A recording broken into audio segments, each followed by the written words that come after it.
IPS tentang interaksi sosial.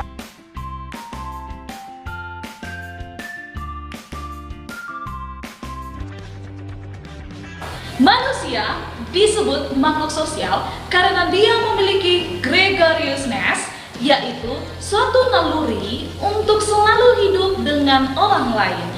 Dengan demikian, manusia harus berinteraksi dengan sesama anggota masyarakat yang lainnya. Bertemunya seseorang dengan orang lain atau kelompok lain, kemudian saling berbicara, bekerja sama untuk mencapai tujuan bersama. Hal ini disebut dengan proses sosial. Untuk mengetahui apa itu interaksi sosial, coba perhatikan gambar berikut ini. Nah, ini di gambar 1 terlihat dua orang siswa yang sedang bersalaman. Ini termasuk hubungan antara individu dengan individu.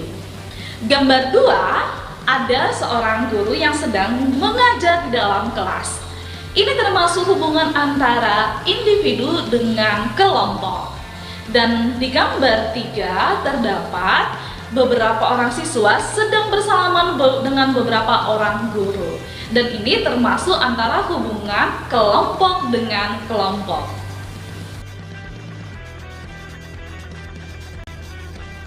Gambar tersebut dapat disimpulkan interaksi sosial adalah hubungan timbal balik antara individu dengan individu, antara individu dengan kelompok, antara kelompok dengan kelompok. Dalam interaksi sosial, hubungan yang terjadi harus dilakukan secara timbal balik oleh kedua belah pihak. Artinya, kedua belah pihak saling memberikan respon. Jika yang satu bertanya, maka yang satu akan memberikan jawaban. Jika pihak lain meminta bantuan, maka pihak yang lain memberikan bantuan. 2. Syarat terjadinya interaksi sosial. Interaksi sosial tidak dapat terjadi begitu saja.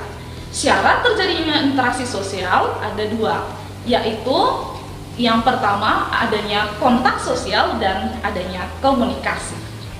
Apa itu kontak sosial dan apa itu komunikasi? Berikutnya saya akan menjelaskan apa yang dimaksud dengan kontak dan komunikasi.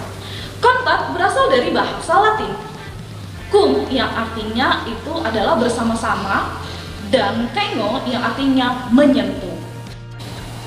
Kontak sosial dapat terbentuk apabila terdapat respon dari pihak lain. Contoh, saling berjabat tangan, melempar senyum, dan saling bertatap muka, menunjukkan contoh terjadinya kontak sosial.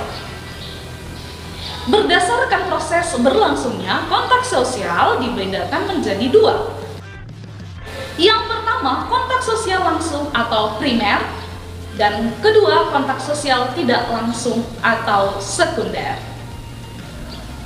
Contoh kontak sosial primer atau langsung yaitu dengan cara berjabat tangan, berbicara secara langsung, yang maknanya di sini kontak sosial itu berlangsung tanpa adanya media atau perantara. Sementara kontak tidak langsung membutuhkan perantara atau media. Contohnya yaitu ketika berbicara melalui telepon, SMS, surat, atau WA, dan lain-lainnya. Lalu, apakah pembelajaran dari kita ini kontak langsung atau kontak tidak langsung? Sedangkan komunikasi dapat diartikan sebagai proses penyampaian pesan dari seseorang kepada orang lain, baik secara langsung maupun tidak langsung. Dalam kegiatan komunikasi, orang yang menyampaikan pesan disebut sebagai komunikator, dan orang yang menerima pesan disebut sebagai komunikan. Contoh komunikasi adalah saat siswa bertanya kepada guru dan guru menjawab pertanyaan siswa, maka terjadi komunikasi. Kontak dan komunikasi menjadi syarat yang penting bagi terwujudnya interaksi sosial. Misalnya, kita bertemu dengan orang Inggris lalu berjabat tangan. Orang Inggris berbicara dengan bahasa Inggris dan kita berbicara dengan bahasa Indonesia.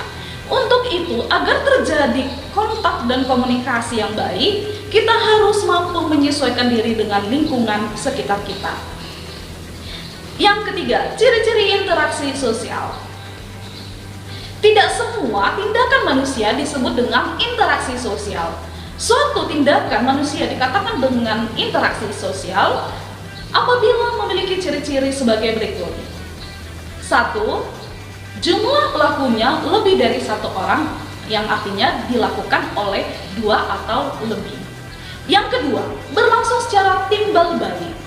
Yang ketiga, adanya komunikasi antara pelaku dengan menggunakan simbol-simbol yang disepakati. Dan yang keempat, adanya suatu tujuan tertentu. Sekian penjelasan singkat tentang pengertian interaksi, syarat, ciri-ciri interaksi sosial. Sampai bertemu pada materi berikutnya. Jangan lupa di subscribe ya.